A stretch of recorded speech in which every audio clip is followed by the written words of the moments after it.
Square Pharmaceuticals presents Montin Respitalk, powered by Montin. দর্শক, আমি doctor Basudeb Kumar Shah আপনাদের সবাইকে স্বাগত জানাচ্ছি রাষ্ট্রীয় স্বাস্থ্য বিষয়ক নিয়মিত আয়োজন স্কয়ার ফার্মাসিউটিক্যালস প্রেজেন্ট মন্টিন রেসপিটকের আজকের ষষ্ঠ পর্বে। প্রিয় দর্শক, আমরা একটি বৈশ্বিক মহামারী মোকাবেলা করছি, আর সেটি হচ্ছে কোভিড-19 বা করোনা ভাইরাসের মোকাবেলা। এই মোকাবেলায় আসলে আমরা হিমশিম খেয়ে যাচ্ছি, কখনো আমরা মৃত্যুর মিছিলে শরীক হচ্ছি, কখনো আবার আক্রান্তের মিছিলে যোগ হচ্ছি। কখন পরিত্রাণ পাবো এই ভাইরাস থেকে আমরা আসলে কেউ জানি না, তবে বিজ্ঞানের এই জয়যাত্রায় আমরা চেষ্টা চালিয়ে যাচ্ছি। আমরা খোঁজার চেষ্টা করছি কিভাবে আমরা এই করোনা ভাইরাসকে প্রতিহত করতে পারি এবং মুক্তি পেতে পারি এই করোনা ভাইরাস থেকে। করোনা ভাইরাস মূলত আসলে ফুসফুসটাকে সংক্রমিত করে একটি পর্যায়ে মৃত্যুর মিছিলে যোগ করে দেয় একজন মানুষকে। এই ফুসফুস অত্যন্ত গুরুত্বপূর্ণ একটি অঙ্গ মানব দেহের। শ্বাস প্রশ্বাস নেওয়ার কাজে যেই অঙ্গটি জড়িত সেটি হচ্ছে ফুসফুস। এই ফুসফুসের যে মধ্যে যে কাজটি চলে সেটি হচ্ছে অক্সিজেনের এক্সচেঞ্জ, গ্যাসিয়াস এক্সচেঞ্জ বা অক্সিজেন এবং কার্বন ডাইঅক্সাইডের যে আদান প্রদানটি হয়। তো আজকে মূলত আমরা স্কয়ার ফার্মাসিউটিক্যালস প্রেজেন্ট রেসপিটকের ষষ্ঠ পর্বে যে বিষয়টি নিয়ে আলোচনা করব সেটি হচ্ছে করোনা ভাইরাসের এই সংক্রমণে ফুসফুসের শ্বাসকষ্ট এবং অক্সিজেন থেরাপি। আর এই বিষয়ে বিশেষজ্ঞ মতামতের জন্য আমাদের স্টুডিওতে গেস্ট এক্সপার্ট হিসেবে যুক্ত আছেন বাংলাদেশের স্বনামধন্য একজন রেসপিরেটরি স্পেশালিস্ট পালমোনোলজিস্ট এবং বর্তমানে যিনি কর্মরত আছেন আজগর আলী হসপিটালের চিফ কনসালটেন্ট এবং বিভাগীয় প্রধান হিসেবে। আমরা একটু পরিচয় করে দিচ্ছি ডাক্তার আসিফ মোস্তফা মাহমুদ স্যারকে। আমাদের মাঝে স্যার উপস্থিত আছেন। স্যারের শত ব্যস্ততার মধ্য থেকেও আমাদেরকে সময় দিয়েছেন। স্যার, আপনাকে অনেক অনেক স্বাগত আমাদের স্টুডিওতে আজকের এই পর্বে অংশ নেওয়ার জন্য। আপনাকে ধন্যবাদ। আসসালামু আলাইকুম। ওয়ালাইকুম আসসালাম। স্যার, আমরা মূল আলোচনায় যুক্ত হব, তবে তার আগে বরাবরের মতো আমাদের আজকে এই অনুষ্ঠানটি নিবেদন করেছে স্কয়ার ফার্মাসিউটিক্যালস মন্টিনের সৌজন্যে, এবং আমরা আহ্বান জানাবো আমাদের অনুষ্ঠানের আজকের special guest AHM Rashedul Bari, senior manager product management department, Square Pharmaceuticals limited.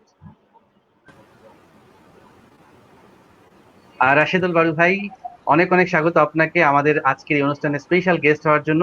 এবং শুরুতেই আপনার একটি স্বাগত বক্তব্যের মাধ্যমে আমরা অনুষ্ঠান শুরু করব। আপনার স্বাগত বক্তব্যের জন্য আপনাকে বিনীত আহ্বান জানাচ্ছি। ডাক্তার বাসুদেব, আজকের স্কয়ার আয়োজিত এই মন্টিন রেসপিটকে পাওয়ার্ড বাই মন্টিন আজকের এই ষষ্ঠ পর্ব, এবং এই ষষ্ঠ পর্বে আজকে উপস্থিত আছেন ডাক্তার আসিফ মোস্তফা মাহমুদ, কনসালটেন্ট এবং বিভাগীয় প্রধান, রেসপিরেটরি বিভাগ, আজগর আলী হাসপাতাল। স্যার, আপনাকে স্বাগত জানাচ্ছি স্কয়ার ফার্মার পক্ষ থেকে। আজকের আলোচনার বিষয় শ্বাসকষ্ট এবং অক্সিজেন থেরাপি, খুবই গুরুত্বপূর্ণ বিষয়, এবং বর্তমান যে করোনাকালীন সময়ে এটি আরো বেশি আলোচনায় চলে এসেছে। এবং আসিফ মুস্তফা স্যার, আপনি বিভিন্ন দিক আলোকপাত করবেন।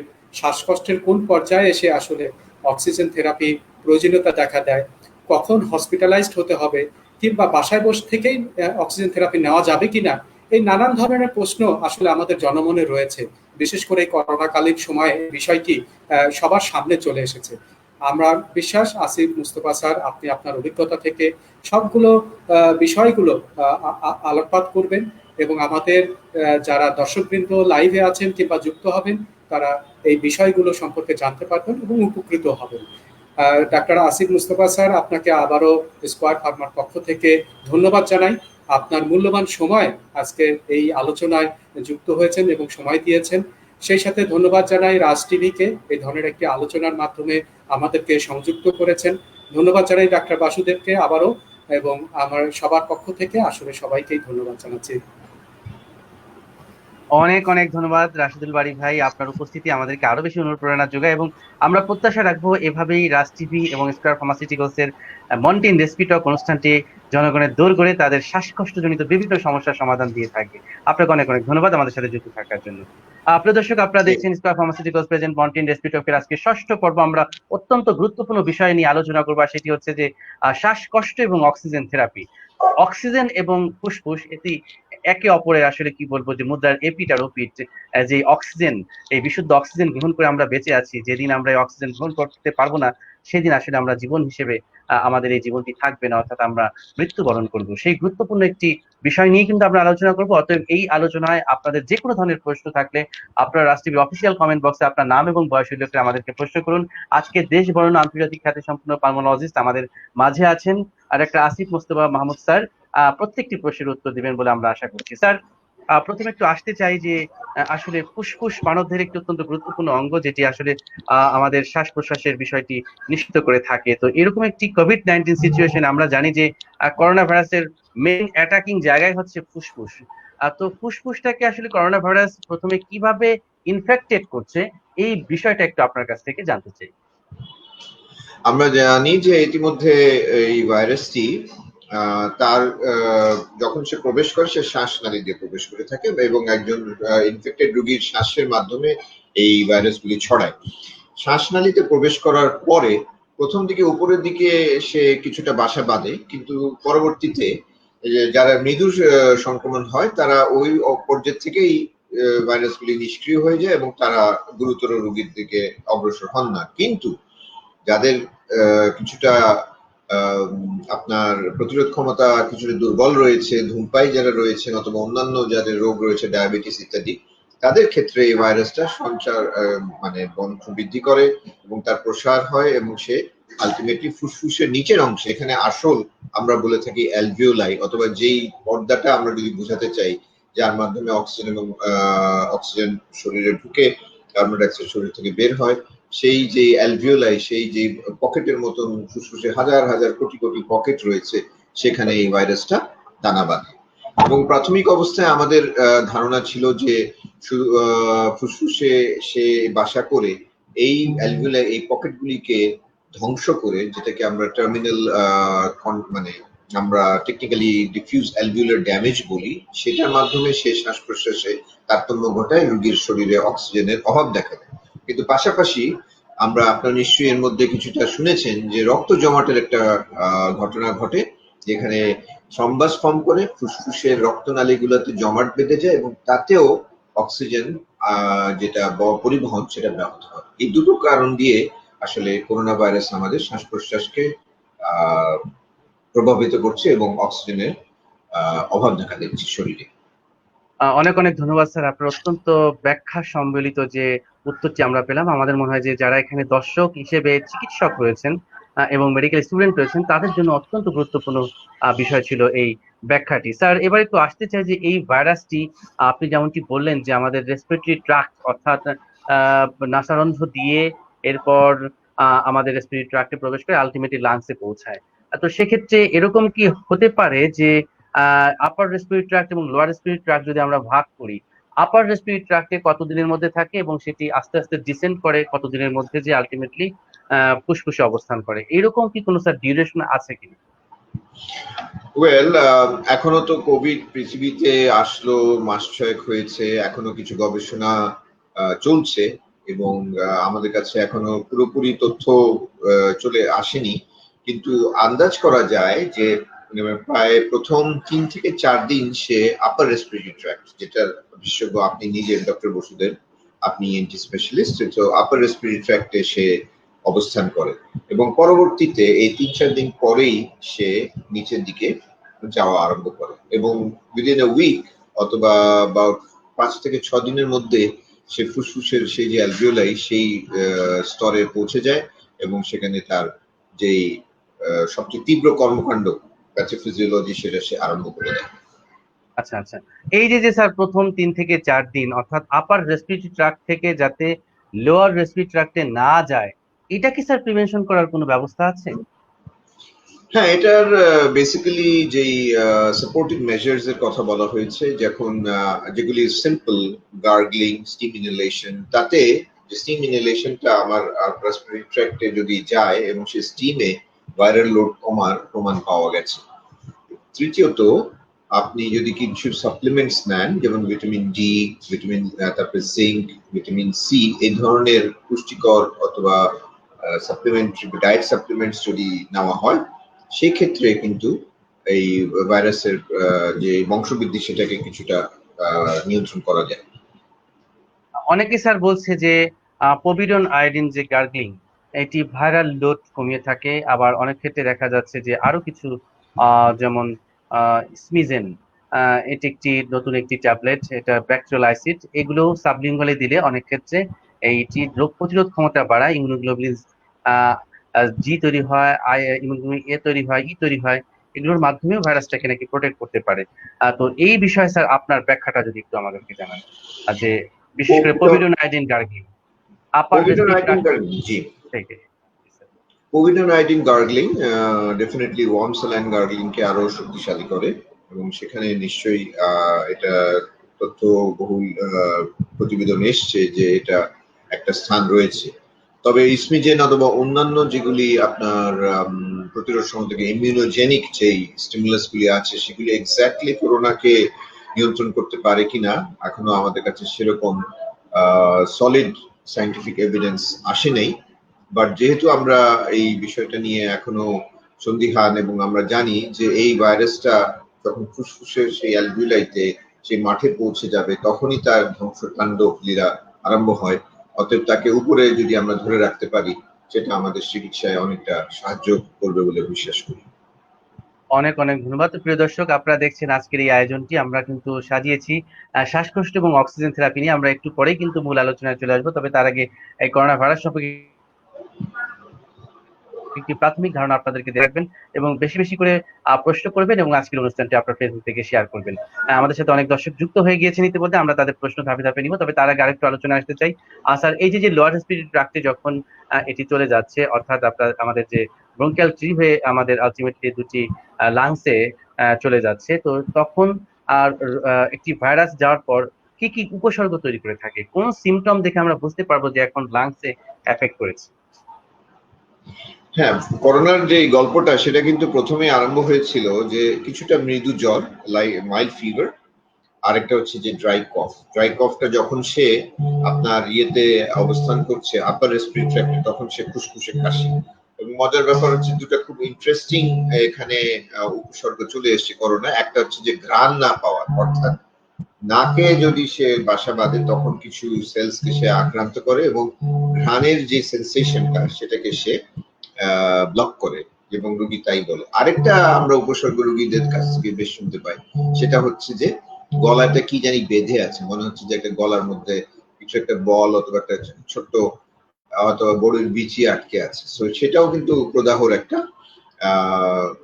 মানে একটা উপসর্গ হিসেবে আসে। কিন্তু যেটা চিন্তার বিষয় সেটা হচ্ছে যখন শ্বাস প্রশ্বাসের কষ্টটা হয়, অর্থাৎ তখন ভাইরাস ওই অ্যালভিওলাই পৌঁছে গেছে, সে ফুসফুসকে আক্রান্ত করছে এবং একটা তীব্রতর আকার ধারণ করছে। এবং শ্বাস প্রশ্বাসের মধ্যে আমরা একটা শব্দ পেয়েছি হ্যাপি হাইপক্সিয়া।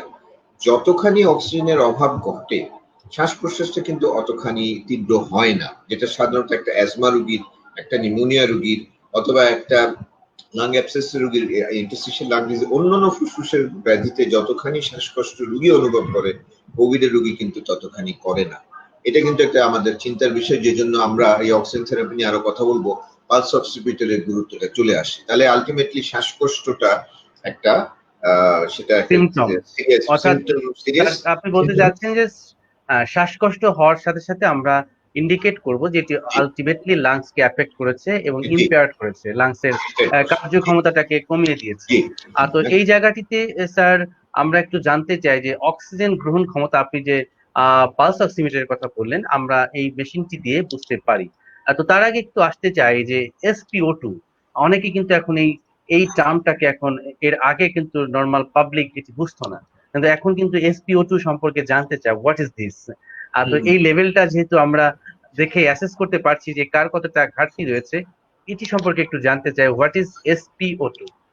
আমরা SpO2 তে O2 শব্দটা তো আমরা ক্লাস অক্সিজেন ক্লাস 9-10 এর আমাদের বিদ্যা, কিন্তু এস দিয়ে স্যাচুরেশন বুঝাচ্ছি আর পি দিয়ে পালস। যেহেতু আমরা এটা পালস অক্সিমিটার আমার আঙ্গুলের মাথার থেকে মাপছি, সেই জন্য SpO2 পালস অক্সিমিটার ওই যন্ত্রটার নাম।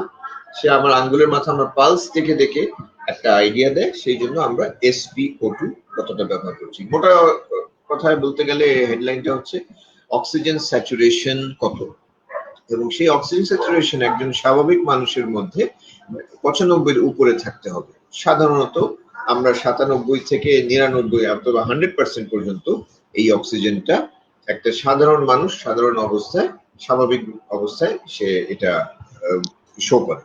কিন্তু যেই আমাদের করোনার আক্রমণ হয়, সংক্রমণ হয়, ফুসফুস আক্রান্ত হয়, তখন এই স্যাচুরেশনটা কমা আরম্ভ করে, এবং 95 এর নিচে যাওয়াটা মানে যে স্যাচুরেশন কমা আরম্ভ করেছে, এবং ক্ষেত্র বিশেষে 92% অথবা 90% কে একটা ঝুঁকিপূর্ণ দাগ হিসাবে, লেভেল হিসাবে ধরা হচ্ছে। অর্থাৎ স্যার আপনি আমরা নরমালি একটি সুস্থ মানুষের হচ্ছে 95 থেকে 99, অনেক ক্ষেত্রে 100 হয় যদি একটু অক্সিজেন পায়, এই লেভেল জি। পর্যন্ত থাকবে। এটি নিচে নেমে আসলেই তখন আমাদের একটি সতর্কতার মধ্যে বা একটা রেড সিগন্যাল হিসেবে আমরা ধরে নিতে পারবো। জি। এখন স্যার কিছু কিছু রোগী আছে যারা আগের থেকেই অ্যাজমার রোগী বা সিওপিডি রোগী, তাদের জি। ক্ষেত্রে তো নরমালি স্যার আমরা জানি যে তাদের স্যাচুরেশন লেভেলটা কম, অর্থাৎ অনেক সময় 88 বা 87, আমি দেখেছি যে 86 এও একজন ক্রনিক ব্রঙ্কিয়াল অ্যাজমার রোগী সেই স্যাচুরেশনে হ্যাবিচুয়েটেড হয়ে যাচ্ছে। তো তাদের ক্ষেত্রে কতটা ফল করলে আমরা অ্যালার্মিং মনে করব?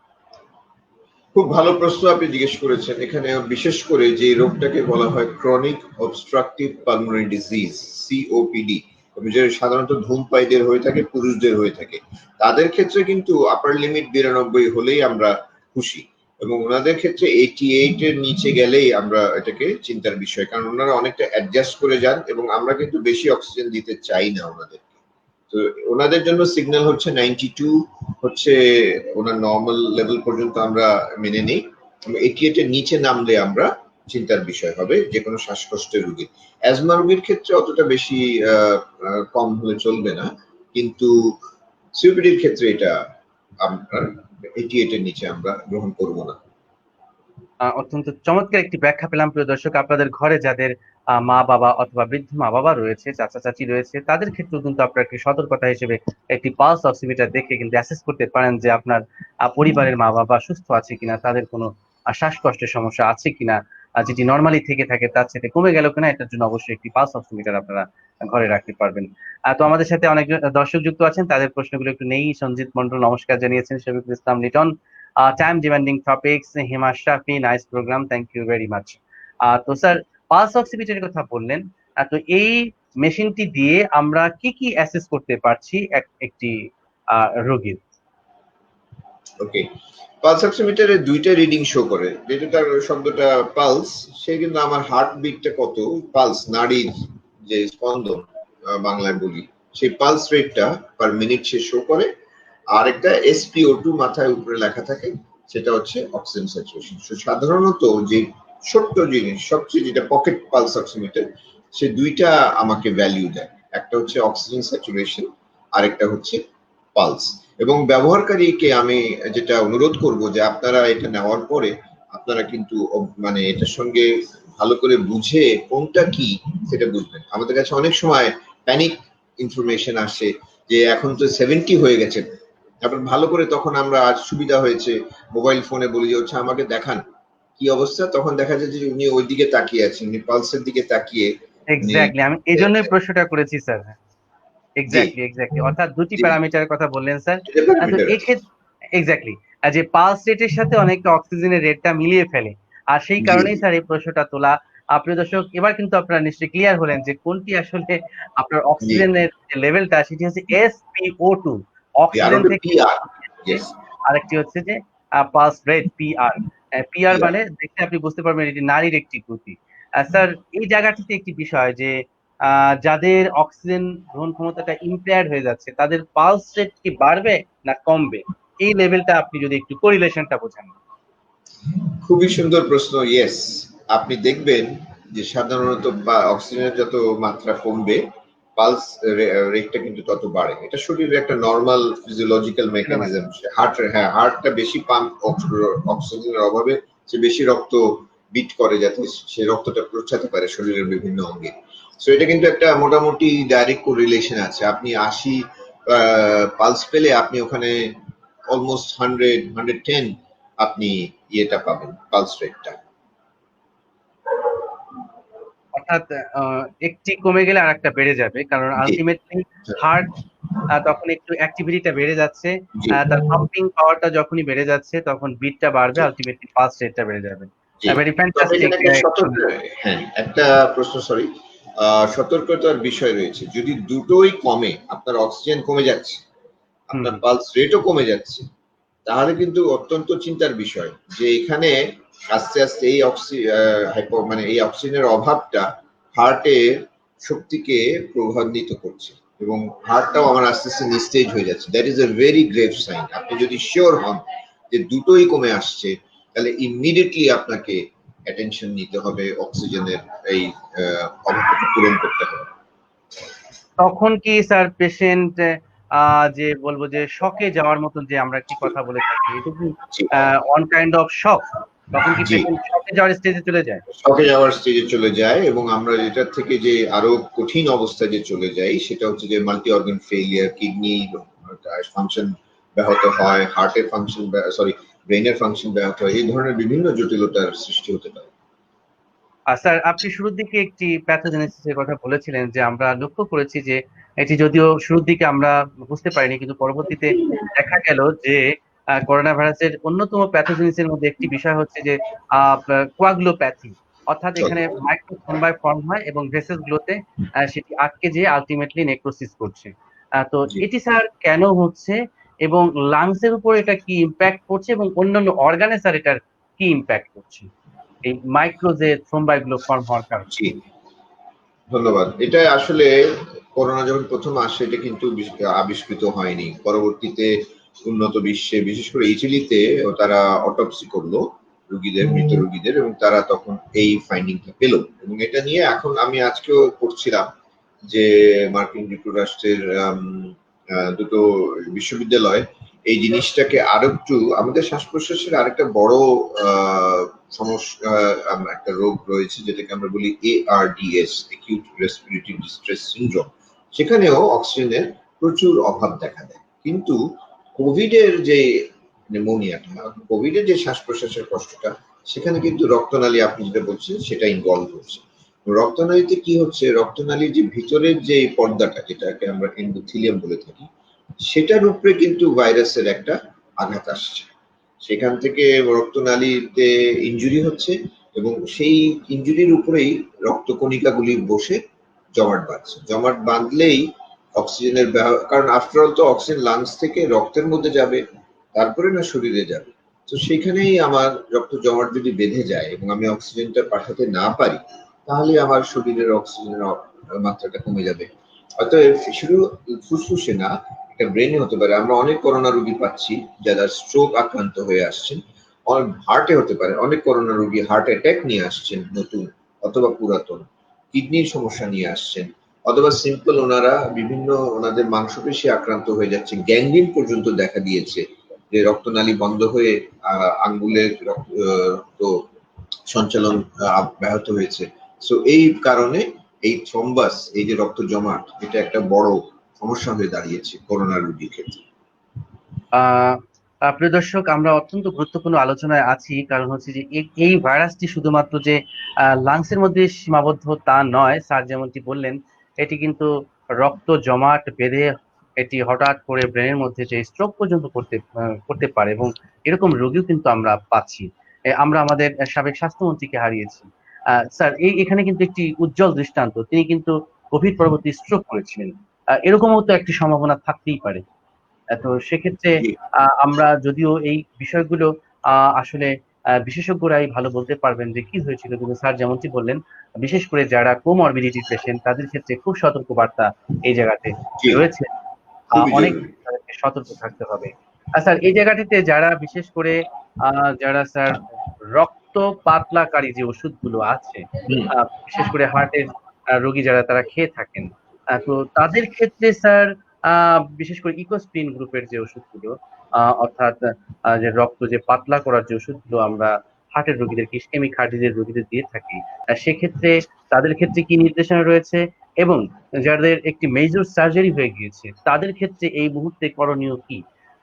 এই কোভিড-19 এর যে আমরা জানি যে এই ধরনের রোগীদের ক্ষেত্রে আমরা ইনজেকশন লো মলিকুলার হেপারিনটা দিয়ে থাকি।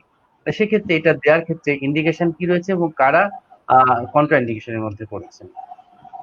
আচ্ছা, প্রথম কথা একটা জিনিস পরিষ্কার করা দরকার যে হার্ট, যারা হার্ট রোগী রয়েছে, হৃদরোগী, তারপরে ডায়াবেটিসে আক্রান্ত, তাদেরকে কিন্তু সাধারণত প্রোফাইলেক্টিভ প্রিভেন্টিভ হিসাবে, প্রতিরোধকারী হিসেবে একটা রক্ত তরলের জিনিস, যেটা ক্লোপিডগ্রেল অথবা অ্যানক্লগ হিসাবে পরিচিত, আবার স্প্রিন যেটা আপনি বললেন, কিন্তু সেই ওষুধের যে ক্ষমতা, সেটা এফিকেসিটা আমার এই করোনার রক্ত জমাটকে ইয়ে করতে পারে না, আটকে রাখতে পারে না। অতএব আচ্ছা। আমাদেরকে আরো শক্তিশালী জিনিসে যেতে হবে। আপনি বললেন একটা কথা, ইনজেকশনের কথা, যেটা নাভিতে দেওয়া হয়, হার্ট অ্যাটাকে রোগীকে দেওয়া হয়, তাহলে যদি খুব তীব্র যেই সংক্রমণ আক্রান্ত যিনি রোগী আছেন, যিনি মডারেট অথবা সিভিয়ার পর্যায়ে চলে গেছেন, তার ক্ষেত্রে ইনজেকশন দিয়েই আমাদেরকে এই জিনিসটা দিতে হবে, যেটা অ্যান্টিথ্রম্বোটিক থেরাপি। আর ট্যাবলেটও রয়েছে, সেই ট্যাবলেটটা আমরা যারা মডারেট স্টেজে রয়েছেন অথবা যারা রিস্কে রয়েছেন, যাদের কেমন হার্ট অ্যাটাক হয়েছিল, সেই রোগীটার আগের সেই ক্লোপিড অ্যানক্লক বন্ধ করে আমি এই রিভারক্সাব্যান যে অন্য শক্তিশালী ওষুধটা আমরা দিব। এবং সাধারণত বাংলাদেশে এখন আমরা কয়েকটা মার্কার, রক্তের মধ্যে কয়েকটা টেস্ট করে আমরা নির্ধারণ করতে পারি রোগীর এটা প্রয়োজন আছে কিনা। তবে টেস্ট ছাড়াও যেটা দেওয়া বাঞ্ছনীয়, 15 দিন থেকে 1 মাস, এটা রোগীর উপকারে আসে। তবে খেয়াল রাখতে হবে, আপনি বলছেন কন্ট্রাইন্ডিকেশনের কথা। জি, যার রক্তকণিকা প্লেটলেট, যেটা নিয়ে আমরা ডেঙ্গির সময় খুব পরিচিত, প্লেটলেট কাউন্ট নিয়ে, সেটা যদি 50 থেকে 30 হাজারের নিচে থাকে, তাহলে কিন্তু আমাদেরকে সাবধানতা অবলম্বন করতে হবে। অথবা কারো যদি সরাসরি রক্তক্ষরণের একটা প্রবণতা থাকে, বিভিন্ন রোগ রয়েছে তারা, অথবা লিভার ডিজিজ রয়েছে, ক্রনিক সিরোসিস রয়েছে, উনি এমনিতেই ওনার রক্তক্ষরণ হয়ে থাকে, তাহলে এই সকল রোগীদের ক্ষেত্রে যখন তখন এই ওষুধটা ব্যবহার করা যায়। সাবধানে করতে হবে। অনেক অনেক অনেক গুরুত্বপূর্ণ ইনফরমেশন প্রিয় দর্শক আপনারা পেয়ে গেলেন, বিশেষ করে আমাদের সাথে যারা রেসিডেন্সি রয়েছেন, বিভিন্ন কোর্সের স্টুডেন্টরা রয়েছেন, তাদের জন্য আশা করছি এই বিষয়টি অত্যন্ত লাভবান হবে বলে মনে করছি।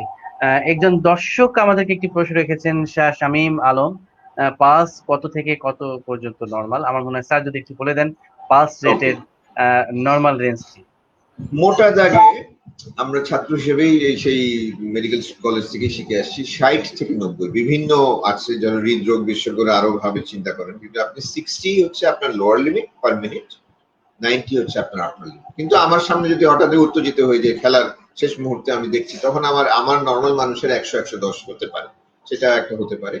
কিন্তু কমে যাওয়াটা একটু চিন্তার বিষয়, হঠাৎ করে কমে যাওয়াটা আমরা মানে চিন্তার বিষয় হিসেবে দেখি।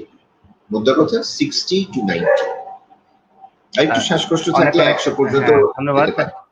শাহ শামীম আলম, আপনি নিশ্চয়ই জেনেছেন 60 to 90 অর্থাৎ অন অ্যান এভারেজ কিন্তু আমাদের 75 থাকছে, কিন্তু 90 থেকে যে 92 হয়ে গেলে বা 95 হয়ে গেলে যে আপনি খুব বিচলিত হয়ে যাবেন, এমনটা আসলে ভাবার কোনো কারণ নেই।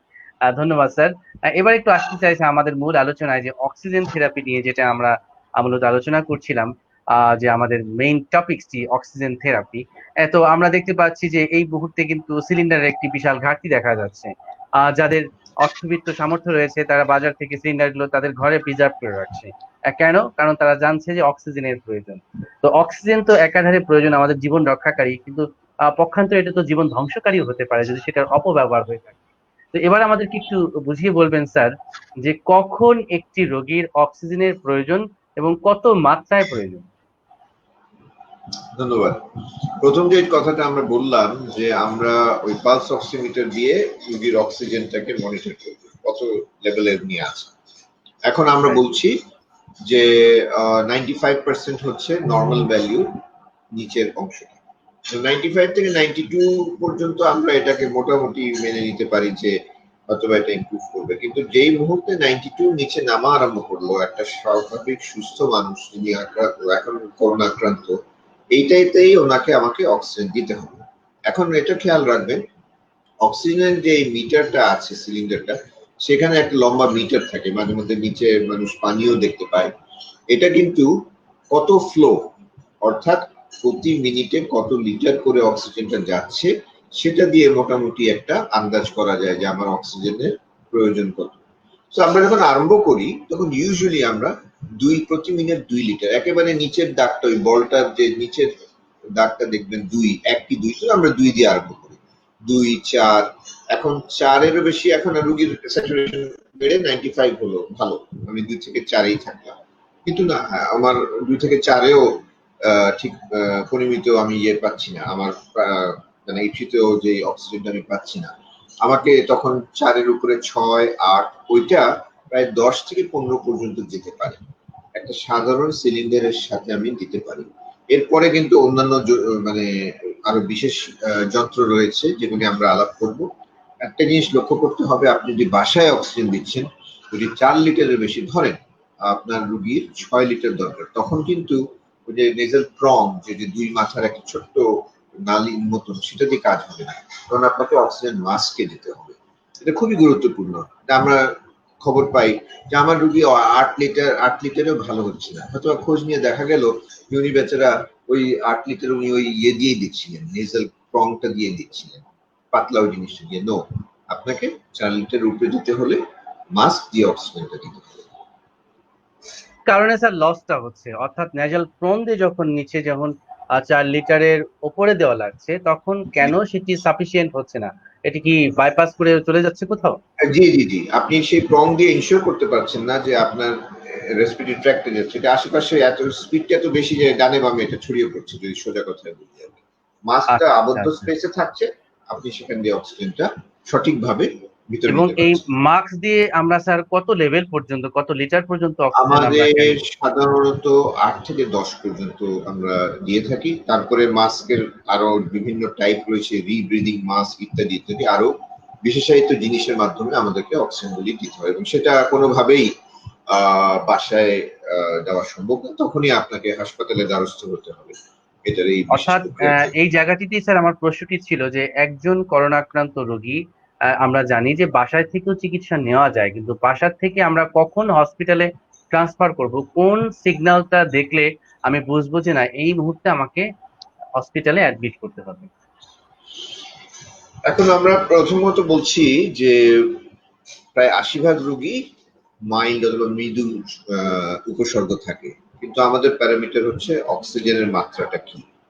কারণ অক্সিজেনের মাত্রা, আমি বাসায় অক্সিজেনের ব্যবস্থা করলাম, প্রয়োজনীয় চিকিৎসা চলছে, রক্ত জমার বাধাদারীকারী মানে অ্যান্টিকোয়াগুলেন্টস চলছে, কিন্তু আমি স্যাটিসফ্যাক্টরি 6 লিটার, আমি মনে করি যে আপনি 6 লিটারে যদি 95% পেশেন্টকে যদি আপনি পৌঁছে দিতে না পারেন, তাহলে কিন্তু হাসপাতালে যাওয়া দরকার। কারণ যে কোনো সময় খুব হঠাৎ করে তার প্রয়োজনীয়তা প্রচুর বেড়ে যেতে পারে, যেটা আমরা রুগীদের ক্ষেত্রে, হাসপাতাল ভর্তি রুগীদের ক্ষেত্রে দেখি যে সকালে উনি ভালোই ছিলেন 6 লিটারে, কিন্তু সন্ধ্যায় ওনার প্রায় 12 লিটার 15 লিটার লেগে যাচ্ছে। এই জিনিসটা তো মানে বোঝাও সম্ভব না এবং ইমিডিয়েটলি অ্যাকশন নেওয়া সম্ভব না। হাসপাতালে তো সেই যন্ত্র রয়েছে। মোদ্দা কথা, 6 লিটারের বেশি যদি বাসায় অক্সিজেনের প্রয়োজনীয়তা দেখা দেয়, তাহলে হাসপাতালে যাওয়াটাই শ্রেয়। স্যার, হাসপাতালের যে ম্যানেজমেন্টের ক্ষেত্রে আমরা মূলত কি কি পদ্ধতিতে অক্সিজেনটা রোগীদেরকে দেওয়া হয় হাসপাতালে? আমরা জানি যে আইসিইউতে এক ধরনের একটি ব্যবস্থা রয়েছে, আবার সেন্ট্রাল অক্সিজেন কেন সিস্টেমটা রয়েছে, আবার ভেন্টিলেশনের প্রয়োজন হয়। তো সেক্ষেত্রে আমরা হসপিটালে কি কি পদ্ধতিতে আমরা অক্সিজেন দিতে পারি, এবং হাই নেজাল ফ্লো যে অক্সিজেনের কথা বলা হচ্ছে সেটি আসলে মূলত কি, এবং এটি কোন ডিভাইস দিয়ে দেওয়া হয়? আচ্ছা, আগে তাহলে আমরা যেটা বললাম যে সাধারণ যদি ধাপে ধাপে চিন্তা করি, প্রথম হচ্ছে যে সেই নেজাল প্রং, যে দুইটা আঙ্গুলের মতন দুই নাকের নাসিকার মধ্যে বসানো হচ্ছে। তারপরে আসলে নর্মাল একটা মাস্ক, এটা মুখের উপরে বসালাম, অক্সিজেন মাস্ক। এতে হলো না, আমি 10 লিটার পর্যন্ত আমাদের রুগীকে দিতে হবে, তখন দেখবেন যে বাইরে একটা ঠোঙ্গার মতন লাগানো থাকে, ওটাকে বলে রিব্রিদিং মাস্ক। এটার উদ্দেশ্য হচ্ছে যে বেশি অক্সিজেন যখন যায় তখন কার্বন ডাইঅক্সাইডের মাত্রা কমে আসে শরীরে। কার্বন ডাইঅক্সাইড বেশি কমে গেলে কিন্তু শরীর আবার খিচুনির মতন ধরে। অনেক রোগী বলে যে আমার এখন শরীরটা টান দিচ্ছে, তো ওই কার্বন ডাইঅক্সাইডকে আমরা ফেরত দিয়ে দিতে চাই, রিব্রিদিং মাস্ক। চতুর্থ পর্যায়ে আসেন যে শব্দটা আপনি বলেন, অত্যন্ত গুরুত্বপূর্ণ। করোনা আসার পরে এটার অত্যন্ত আমি বলবো যে কদর বেড়েছে এবং এটার প্রয়োজনীয়তা আমরা দেখতে পেয়েছি, এবং এটা সত্যি একটা খুবই হেল্পফুল জিনিস, হাই ফ্লো নেজাল ক্যানুলা। আমরা ফ্লো নিয়ে কথা বলছিলাম যে আমরা 10 লিটার 15 লিটার, কিন্তু এই হাই ফ্লো নেজাল ক্যানুলা আপনাকে মিনিটে 30 40 50 লিটারেও হাই ফ্লো আপনাকে সে দিতে পারে, এবং সে অক্সিজেনের মাত্রা, যেটা শুধু স্পিড নয়, সে প্রচুর পরিমাণ অক্সিজেন আপনাকে পৌঁছে দিতে পারে। আগে এই কাজটা করা হতো ভেন্টিলেটরের মাধ্যমে, কিন্তু করোনা ক্রাইসিসে দেখা গেছে যে রোগীরা ভেন্টিলেটরে গেছে তাদের ক্ষেত্রে খুব একটা রেজাল্ট ভালো আসেনি। এমনকি নিউ ইয়র্কের মতন উন্নত জায়গায়ও 80% রোগী যারা ভেন্টিলেটরে গেছিলেন তারা মৃত্যুবরণ করেছেন। তাহলে ভেন্টিলেটরের আগের দুটা ধাপ আমরা এখন খুব সদ্ব্যবহার করছি। একটা হচ্ছে হাই ফ্লো নেজাল ক্যানুলা, আর এটা হচ্ছে এনআইভি, নন ইনভেসিভ ভেন্টিলেশন, যেটা আপনার নল দেওয়া হবে না, আপনাকে মানে ইনটিউবেট করা হবে না, কিন্তু বাইরে মাস্ক দিয়ে আপনাকে কিছু বাইরের প্রেসার দিয়ে অক্সিজেন দেওয়ার চেষ্টা চলবে।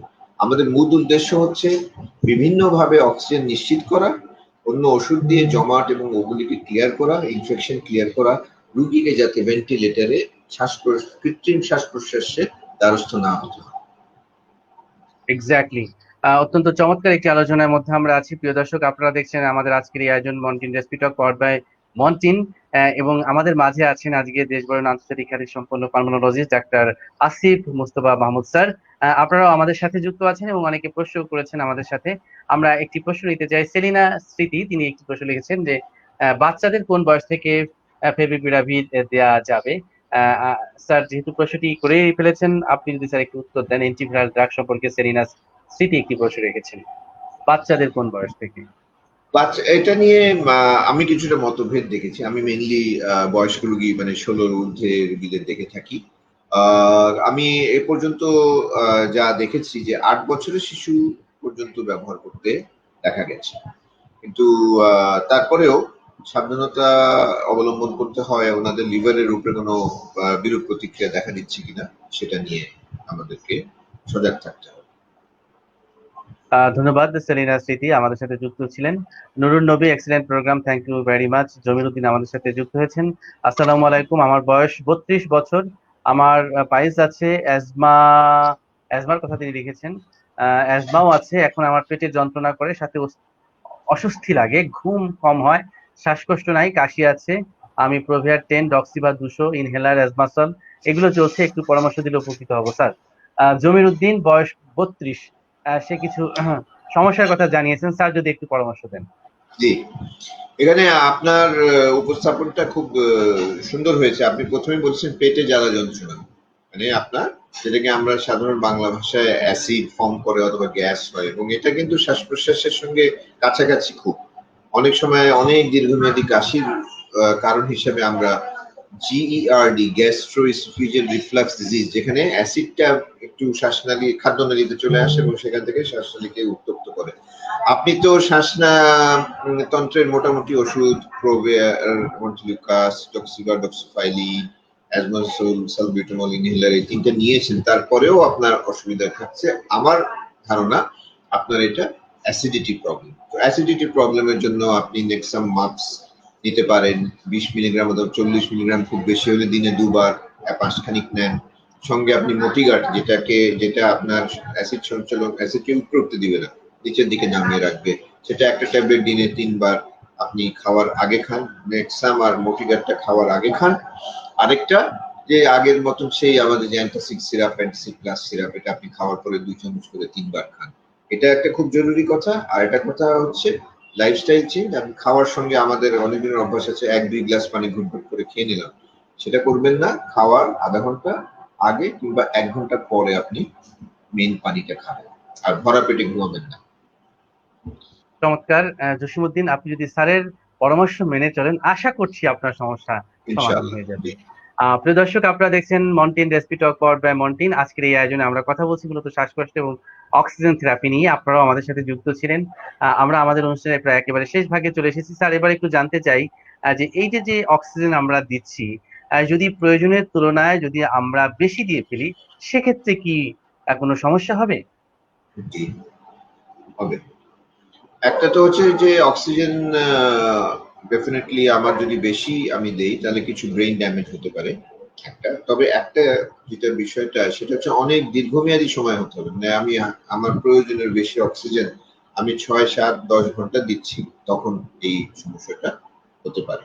এবং লাংসেরও কিছু ইনজুরি আমরা পেতে পারি যদি খুব বেশি অক্সিজেন দেওয়া হয়। আর তৃতীয়ত ওই যে প্রথমে যে আলাপ হচ্ছিল সিওপিডি, যারা আগে দীর্ঘস্থায়ী শ্বাস প্রশ্বাসের রোগীরা রয়েছেন, ওনারা কিন্তু কম অক্সিজেনে অভ্যস্ত। এখন বোঝানো জটিল, কিন্তু মোট কথা যে ওনাকে যদি বেশি অক্সিজেন দিয়ে দেন, ওনার শ্বাস প্রশ্বাসের যে প্রক্রিয়াটা, যে সিস্টেমটা যে অভ্যস্ত হয়ে গেছিল, সেটার একটা ব্যাঘাত ঘটবে। এবং সেটা যদি হয় তাহলে কিন্তু আবার ওনার একটা শ্বাস প্রশ্বাসের একটা একটা মানে একটা ফেলিয়ার হতে পারে। সো এই ব্যাপারে সচেতন থাকতে হবে যে আমরা বেশি অক্সিজেন না দিই। আমরা সাধারণত রোগীদেরকেও বলি যে আপনার স্যাচুরেশন অনেক জিনিস যে কত লিটার দিব, আপনি 95 রাখার জন্য যা দরকার তাই দেন। এটি হচ্ছে মূল মেসেজ। একজন রোগীকে স্যার ঠিক আমরা যখন অক্সিজেন দিয়েও তাকে আপ টু দা মার্ক পর্যন্ত অর্থাৎ 95 লেভেলে অক্সিজেন উঠাতে পারছি না, সেই সময়টাতে আমরা জানি যে তার ভেন্টিলেশনের প্রয়োজন হয়ে থাকে। তো এই ভেন্টিলেশনে আমরা ঠিক আর কোন কোন প্যারামিটার দেখে তাকে আমরা কৃত্রিম ভাবে তাকে অর্থাৎ ইন্টিবিউশন করার প্রয়োজন হতে পারে, তাকে ভেন্টিলেটর সাপোর্ট দেওয়া লাগতে পারে? আপনি ঠিক ভালো প্রশ্ন করেছেন। এখন ভেন্টিলেশন দেওয়ার আগে কিন্তু আমরা প্রথমেই যে কথাটা বলেছিলাম, আমাদের পালস অক্সিমিটার 95% যে তথ্যটা দেয় সেটা দেয় বাইরের থেকে, শরীরের বাইরে থেকে, আঙ্গুলের মাথা থেকে, পালস অক্সিমিটার।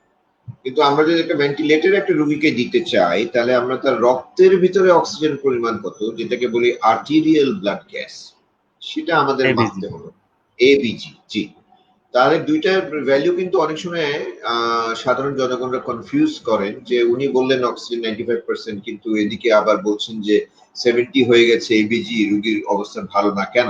তো সেটাকে বিশ্লেষণ করার জন্যই একটা বিশেষজ্ঞ লাগে, আইসিইউ বিশারদ লাগে।